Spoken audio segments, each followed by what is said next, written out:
menjemput YB Bayu untuk memulakan perbahasan.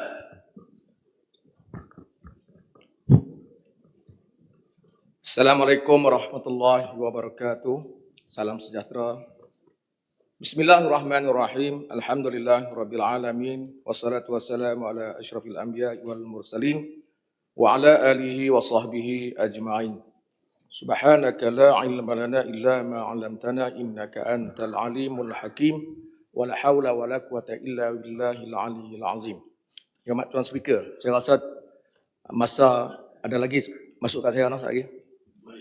Ya Mak Speaker, Yang Amat Berhormat Datuk Seri MB, ahli-ahli yang berhormat dan juga Yang Hormat Exco, ketua-ketua jabatan negeri dan persekutuan, petugas-petugas media, pemerhati-pemerhati yang mengikuti di dalam Dewan yang mulia dan juga di atas talian.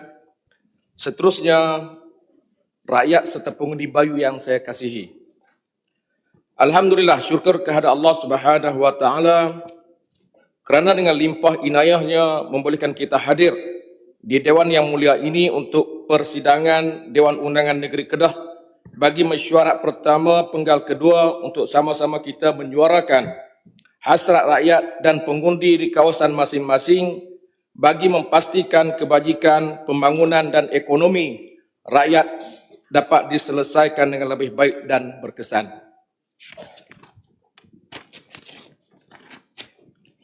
Sebelum saya meneruskan ucapan ini, saya ingin merakamkan ucapan menjunjung kasih ke bawah duli Yang Maha Mulia Al-Aminul Karim Sultan Salahuddin Ibni Almarhum Sultan Badlishah Sultan Kedah di atas titah ucapan baginda dan segala titah pandangan, cadangan dan nasihat bernas ke bawah duli Yang Maha Mulia Tuanku Sultan sudah tentu akan dijadikan asas dan panduan bagi memajukan negeri Kedah khasnya.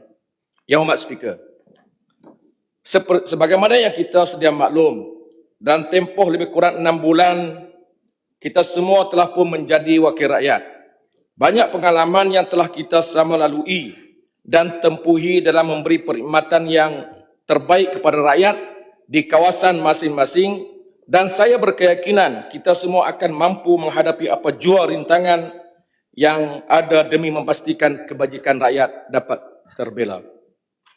Dalam soal untuk memastikan perkhidmatan di kawasan masing-masing lebih baik dan berkualiti, sudah tentulah kita semua memerlukan kerjasama semua pihak, termasuklah daripada agensi kerajaan pusat ataupun agensi kerajaan di pada peringkat negeri Kedah. Di kesempatan ini, saya ingin menyentuh hal yang berkaitan kebajikan, pembangunan ekonomi, pertanian, pelancongan dan struktur organisasi dalam memberikan perkhidmatan kepada masyarakat, terutamanya menyentuh berkenaan MKK yang baru-baru ini telah pun disusun. Untuk Yang Hormat Tuan Speaker, Don Bayu mempunyai hampir 100 buah kampung yang diwartakan dan mempunyai lebih kurang 50,000 pengundi. Oleh itu, untuk melancarkan dan menambah baik jentera-jentera yang ada yang memberi perkhidmatan ke masyarakat di akar umbi adalah lebih baik jika kotak MKK secara lebih mersabah selari dengan jumlah kampung yang banyak di kawasan tertentu ditambahkan.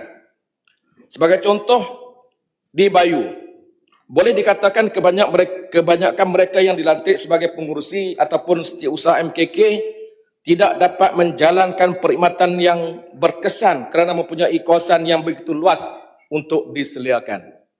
Yang Hormat Speaker dan juga rakan-rakan ahli-ahli yang berhormat, dalam menggerakkan jentera-jentera di semua tempat sama ada di peringkat daerah, mungkin kampung, ianya sudah tentu memerlukan kerjasama yang baik dan memerlukan tenaga yang mencukupi.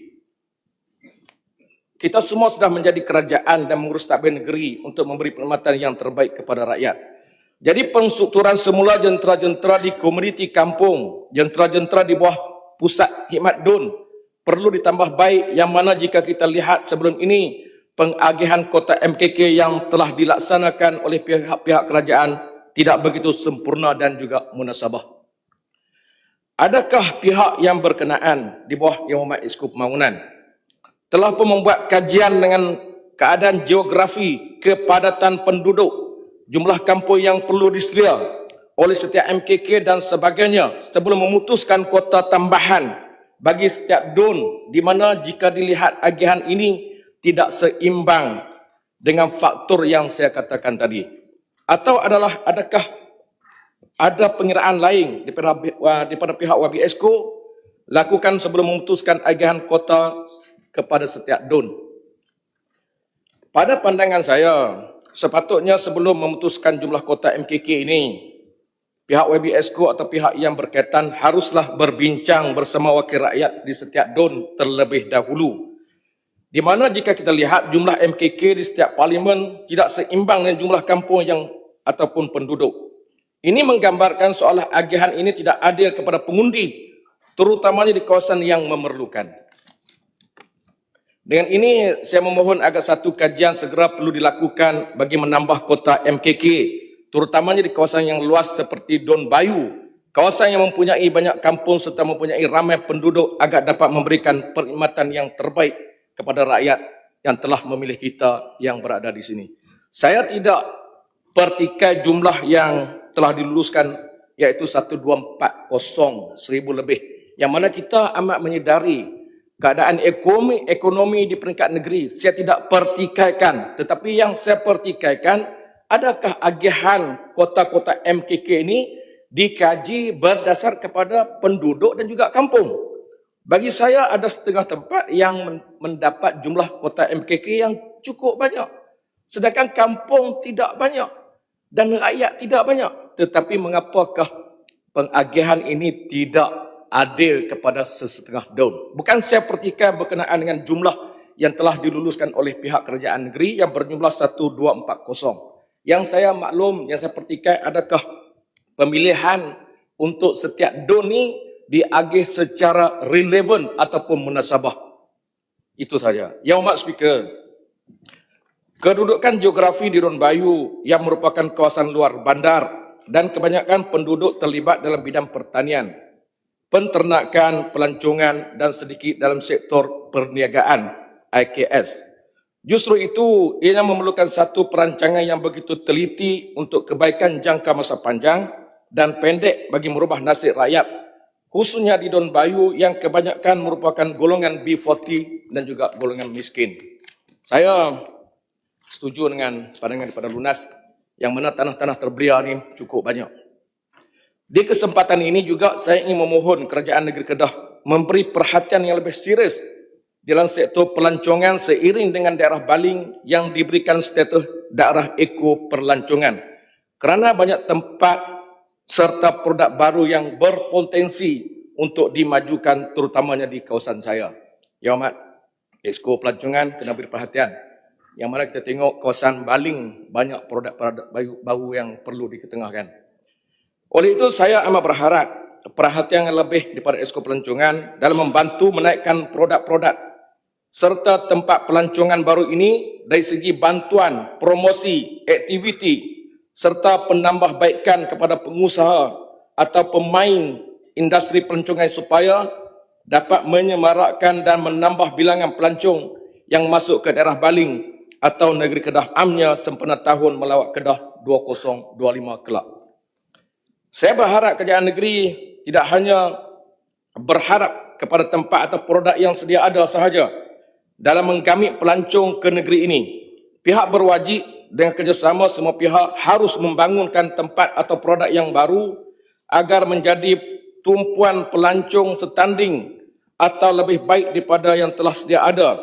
Kerana dari pemantauan saya, terdapat begitu banyak tempat-tempat yang menarik yang belum diketahui umum seperti tempat perkilahan, tapak perkemahan, gua-gua dan tempat-tempat aktiviti lain-lain. Selain daripada itu, saya lagilah nak ubah. Dulu kita sebut Gua Kuminih, tapi hari ini kita tak nak sebut Gua Kuminih. Selain daripada itu, di Don Bayu juga terdapat Gua Penjajah, terowong penjajah yang pada suatu masa dahulu menjadi laluan pengganas ke negara jiran, yang mana Gua Penjajah ini boleh dijadikan satu tempat sejarah bagi mengenang jasa pejuang-pejuang yang memerangi kekejaman penjajah suatu masa dahulu. Saya juga mencadangkan supaya kerajaan negeri membina satu tugu peringatan di Kampung Ulu Legong bagi memperingati perjuangan 7 anggota tentera yang telah gugur akibat diserang gorila penjajah pada tanggal 29 Oktober 1981 serta anggota lain yang terlibat dalam mempertahankan tanah air yang tercinta ini. Gua penjajah ini juga telah pun dipromosi oleh Majlis Daerah Baling pada suatu ketika dulu tempat sejarah walaupun masih banyak yang perlu dilakukan untuk membolehkan masyarakat sampai ke gua tersebut. Oleh itu saya berharap pihak kerajaan negeri dapat membantu dalam segi menaik taraf keadaan serta kemudahan yang perlu di sekitar dan laluan terowong tersebut. Dengan ini, kerjasama dengan Jabatan Perhutanan juga amat perlu untuk menjayakan hasrat ini. Bagi saya, menjadikan Gua Penjajah ini sebagai satu tempat bersejarah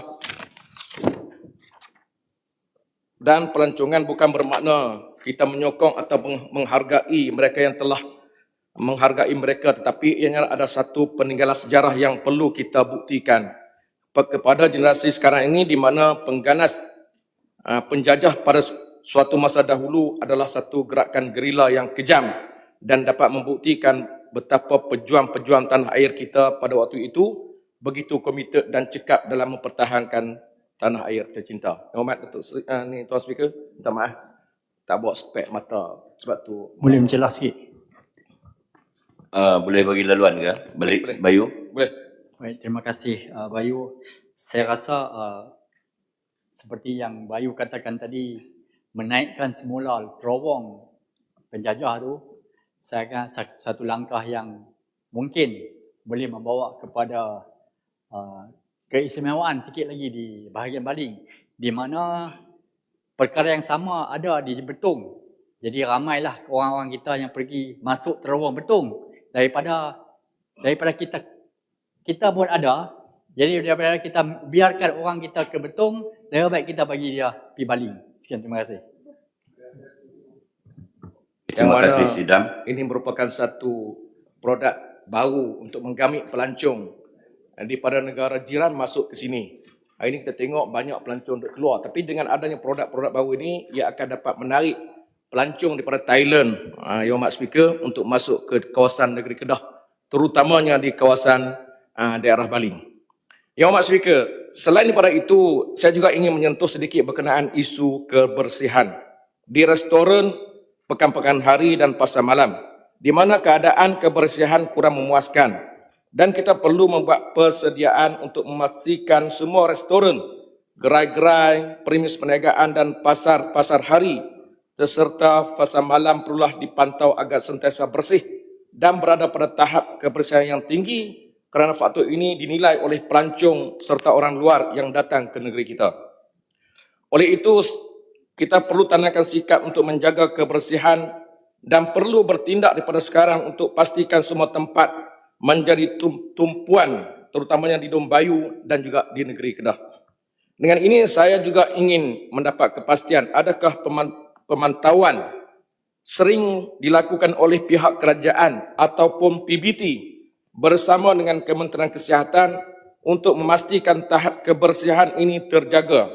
Bagi saya, kita perlu lebih tegas dalam menjaga imej negeri dalam menyambut tahun melawat Kedah pada tahun 2025. Yang Hormat Speaker, baca laju sikitlah sebab saya banyak. Selain daripada itu, saya juga ingin memberikan pandangan kepada kerajaan negeri di bawah JKM, yang mana Yang Berhormat Exco JKM agar segera mencari jalan penyelesaian berkenaan masalah penambahan golongan miskin serta penambahan penerima bantuan JKM pada setiap tahun, dan apakah cara untuk mengeluarkan golongan ini daripada terus mengharapkan bantuan daripada pihak kerajaan atau mana-mana pihak. Oleh itu, saya ingin mencadangkan agar penubuhan satu jawatankuasa pemulihan tanah terbiar dan jawatankuasa ekonomi tambahan bagi golongan ini, terutamanya dalam bidang pertanian, penternakan dan lain-lain. Untuk Yang Hormat Tuan Speaker, Yang Berhormat lunas beritahu tadi, Kalau kita tengok hari ini dalam satu Kedah banyak tanah-tanah terbiar. Ini merupakan satu pembaziran yang perlu kita laksanakan untuk ekonomi tambahan masyarakat di luar bandar, terutamanya di kawasan Dun saya, insya-Allah. Kita juga tidak boleh berbangga membentangkan peruntukan yang begitu banyak dengan peningkatan golongan menerima bantuan sebagai salah satu KPI di pihak JKM dan kerajaan negeri. Saya juga mencadangkan agar jawatankuasa ini terdiri daripada JKM, Pejabat Zakat, Jabatan Pertanian, Jabatan Veterina, Risda, Fama dan lain-lain jabatan yang berkaitan untuk menjayakan program yang akan memberi manfaat kepada golongan tersebut agar keluar daripada kepompong kemiskinan kepada golongan yang berkemampuan. Yang Hormat Tuan Speaker, di sini saya juga ingin memohon penjelasan lebih jelas daripada Hormat Esko Kebajikan berkenaan bantuan dan kaedah yang dijalankan oleh pihak JKM dalam memberi bantuan latihan sebagainya bagi membantu golongan penerima bantuan JKM ini untuk dapat berdikari serta menambah pendapatan mereka dan terus keluar daripada kepompong kemiskinan, kerana boleh kita andaikan jika setiap tahun terdapat penambahan penerima bantuan JKM, maka ianya diibaratkan sebagai satu kegagalan dalam memberikan kesedaran atau kaedah bagi membantu golongan ini. Kerana kita tidak mahu mereka sentiasa mengharap bantuan untuk meneruskan kehidupan. Penambahan ataupun pengurangan penerima bantuan ini adalah salah satu tanda aras kerja buat kita dalam memberi perkhidmatan kepada masyarakat. Yang Hormat Speaker, saya juga ingin menyentuh berkenaan golongan atau penoreh masyarakat penoreh Getah. Sebab saya tak boleh kalau tak sentuh penoreh Getah.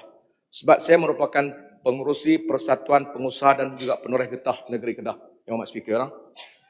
Jadi saya ingin menyentuh berkenaan golongan atau masyarakat penoreh yang mana golongan ini terdapat di kebanyakan daerah di negeri Kedah. Seperti di Baling, Sik, Padan Terak, Pendang dan lain-lain. Oleh itu saya ingin memohon agar pihak kerajaan negeri Kedah memberikan jawapan berkenaan tindakan ataupun peranan yang telah atau akan diambil oleh kerajaan dalam negeri dalam menyelesaikan masalah kebajikan dan ekonomi masyarakat penoreh dan pemilik kebun getah, walaupun pada dasarnya kita banyak berserah dan berharap kepada agensi seperti Risda, LGM dan sebagainya. Jadi jawapan daripada Yang Hormat Datuk Seri MB, saya amat bersetuju. Tapi bukan bermakna kita akan stop terus. Kita tak boleh hentikan sebab kita ada agensi Risda dan juga LGM.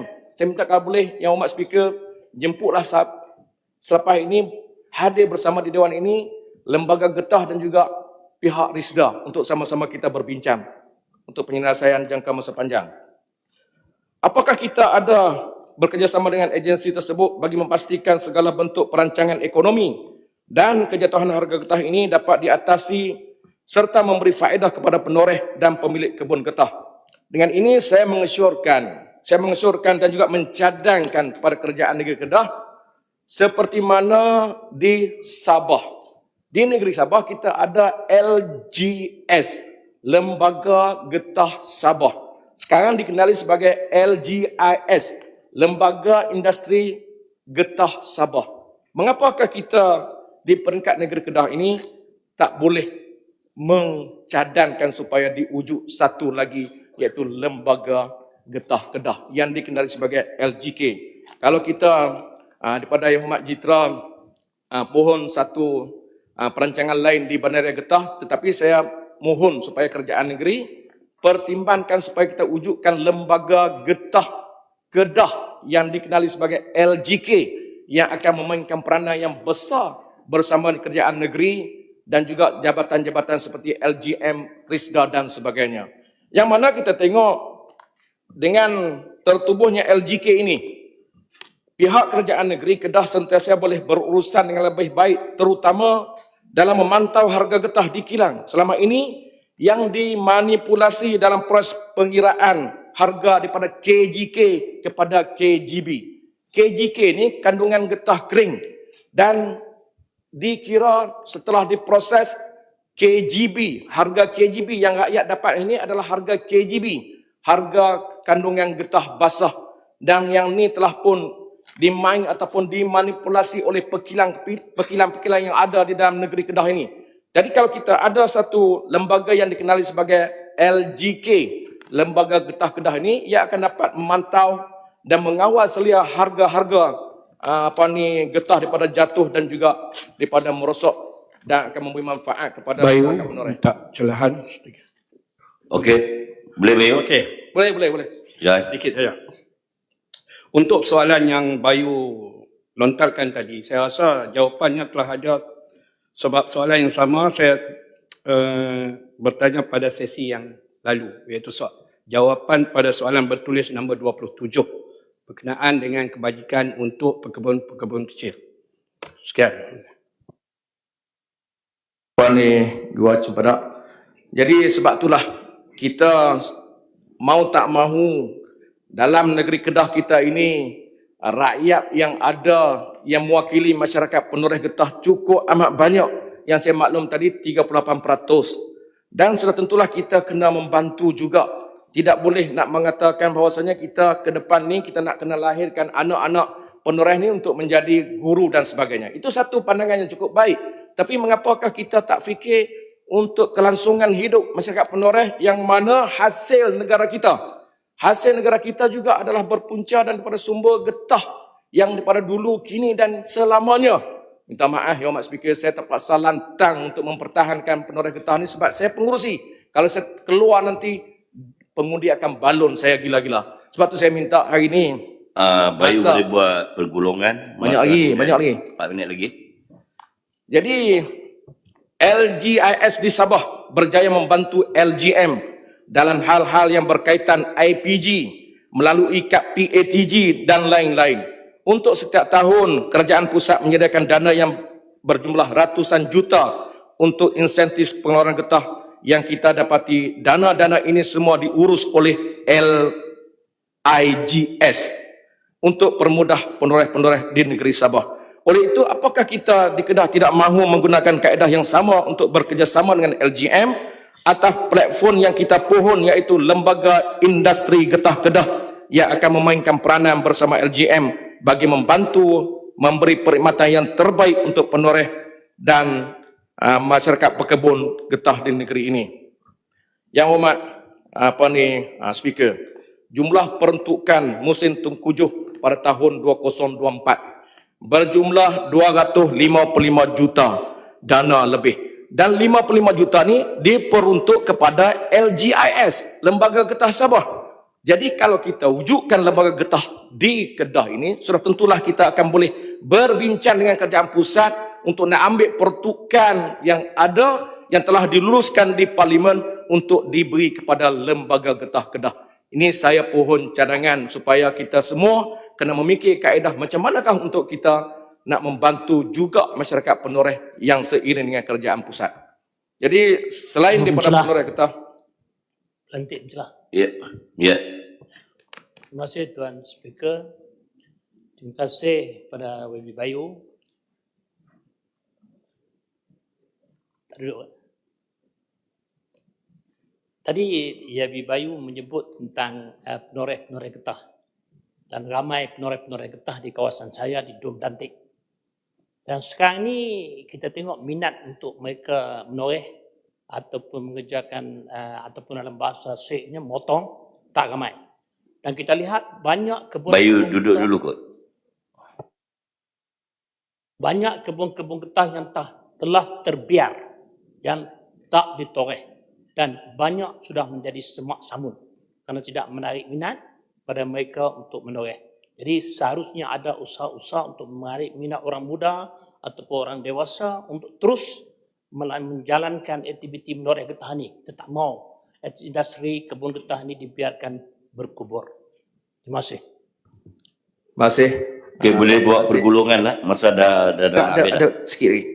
Jadi saya setuju. Sebenarnya golongan anak muda ni tidak berminat untuk menoreh getah kerana kalau menoreh getah kita minta anak dari orang tak bagi. Sebab nama pun penoreh getah. Saya dah pun syorkan semasa saya menjadi ahli pihak berkuasa Risda Malaysia, saya mencadangkan supaya nama penoreh getah tu diubah kepada operator pengeluaran getah dengan izin. Jadi ini saya syorkan di peringkat atas lah, bukan di sini. Jadi, Yang Hormat Speaker, selain pada golongan penoreh dan sektor pertanian juga perlu diberi penekanan agar produktiviti, kualiti, kemahiran dan lain-lain adalah setanding dengan kawasan yang telah ke depan dalam menjalankan aktiviti pertanian. Oleh itu, saya juga ingin mengesyorkan agar pihak berkenaan haruslah juga memberi penumpuan dalam mencari petani ataupun pengusaha baru yang berpotensi dan tidak hanya memberi penumpuan kepada mereka yang telah lama menjalankan aktiviti tersebut. Jadi saya harap suka menanti lepas ni kena cari produk baru dan juga usaha baru. Jangan hanya daripada zaman dulu, Yang Hormat Speaker. Saya duduk dalam zaman BN dulu, tempat itulah yang hadir untuk diberi perhatian. Dan mari ke zaman PH, tempat itulah juga diberi perhatian. Mari di zaman Perikatan Nasional, tempat itulah juga diberi perhatian. Sedangkan kawasan-kawasan di sekitar Don Bayu ini banyak lagi usahawan yang berjaya yang tidak mendapat perhatian daripada kerajaan negeri Kedah kita ni, insya-Allah. Sebenarnya ramai masyarakat atau individu yang begitu berminat dan berpotensi dalam aktiviti pertanian, tetapi mereka ini kurang mendapat perhatian, dorongan, pendedahan dan sebagainya daripada pihak berkenaan, daripada pihak kerajaan. Oleh itu, kita haruslah lebih agresif dalam mengatur idea-idea baru untuk membantu masyarakat, terutamanya di luar bandar, menghasilkan produk pertanian sehingga mereka boleh berdikari dan membantu individu lain menghasilkan produk pertanian masing-masing. Di samping itu, saya juga ingin mengesyorkan agar pihak berkenaan memperbanyakkan lagi pusat pengumpulan hasil pertanian di kawasan yang berpotensi di setiap don atau daerah bagi memantau pusat pengumpulan sedia ada agar berfungsi dengan baik. Pihak berkenaan juga harus mencari jalan supaya pusat pengumpulan ini sentiasa aktif dan ditambah baik. Harapan kita dengan adanya pusat pengumpulan hasil pertanian ini dapat memberi dorongan kepada dan tidak melihat akan segera menghulurkan pelbagai bantuan. Wabi Bayu, saya mohon maaf, masa dah terlebih banyak. Jadi saya boleh bagi 1 minit saja lagi untuk buat pergolongan. Kalau tidak, saya memang nak serahkan kepada Bukit Lada selepas ini. Nah? Okey, saya nak berkenaan pertanian ini saya tangguhkan, dan saya nak mohon satu lagi berkenaan dengan yang kawasan saya ni kalau tak asing kalau tak sebut bencana banjir. Jadi saya mohon satu pendekatan diambil oleh kerajaan untuk menangani banjir yang kerap tahun berlaku yang merugikan peruntukan yang ada. Yang mana kalau kita fikir jangka masa panjang, ia sudah tentulah akan menjimatkan peruntukan yang sedia ada. Jadi saya mohon supaya satu penempatan di kawasan Bayu yang saya rasa cukup teruk dilanda banjir ini diberi perhatian untuk pembinaan penempatan baru masa banjir yang tidak dapat diselesaikan daripada dulu sampai sekarang. Satu lagi saya mohon supaya pihak GPS memantau dan mengawal selia sungai-sungai yang saya rasa telah pun sempit dengan pasir, tanah, sampah-sampah dan sebagainya, supaya kita kena bersih. Pada masa akan datang, ia tak akan mengakibatkan banjir yang besar berlaku. Satu lagi, akhir saya... Dah berapa kali satu ni? Saya nak sentuh kita lah. kena bagi ruang kepada orang lain. Jadi saya mohon maaf, Bayu, saya jemput Bukit Lada seterusnya. Nak gulung ni, suka gulung. Itu tadi saya cakap kata gulung. Saya bagi Bukit Lada, tak payah gulung dah. Cuma saya nak mengingatkan kepada pembahas, kita memberi masa sebanyak 20 minit. Plan betul-betul untuk dihabiskan dalam masa 20 minit. Kemudian soalan-soalan yang telah dijawab dalam persidangan yang lepas, tak perlu kita ulang balik. Dipersilakan Bukit Lada. Sebagai penutup lah, minta maaf. Yang Hormat Speaker, saya ni adik Hormat Speaker. Mohon untuk nak gulung titah ucapan tuanku. Sebagai penutup saya dengan ini, menjunjung titah Duli Yang Maha Mulia Tuanku Sultan Kedah, ucapan daripada Duli Yang Maha Mulia Tuanku Sultan Kedah ni saya menjunjung dan menyokong penuh. Dan sekali lagi saya berharap agar cadangan supaya ditubuhkan apa yang saya cadangkan tadi, diberi penekanan untuk masa depan masyarakat di kawasan saya dan juga di Don Bayu. Sekali lagi, wassalamualaikum warahmatullahi wabarakatuh. Okey, terima kasih Bayu. Dipersilakan Bukit Lada.